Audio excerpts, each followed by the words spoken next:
മാർക്കറ്റിങ്ങിലെ അടിസ്ഥാന തത്വങ്ങളിലൊന്ന് ബ്രാൻഡിനെ കൃത്യം ടാർഗറ്റ് ഗ്രൂപ്പുകളിൽ എത്തിക്കുക എന്നതാണ്.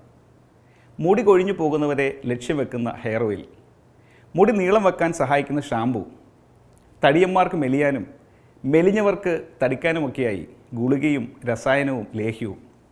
ഇതിൻ്റെ എല്ലാം പരസ്യത്തിൽ മുടിയില്ലാത്തവർ പിന്നീട് തല നിറയെ പനങ്കൊല പോലെ മുടിയുള്ളവരും മെലിഞ്ഞവർ സിക്സ് പാക്ക് ആവുന്നതുമൊക്കെ നമ്മൾ കാണാറുണ്ട്. എന്നാൽ തലയിൽ ഒരൊറ്റ മുടി പോലും ഇല്ലാത്ത ഒരാളെ മോഡലാക്കി ഷാമ്പു വിൽക്കാൻ ഏതെങ്കിലും ഒരു ബ്രാൻഡ് ധൈര്യം കാണിക്കുമോ?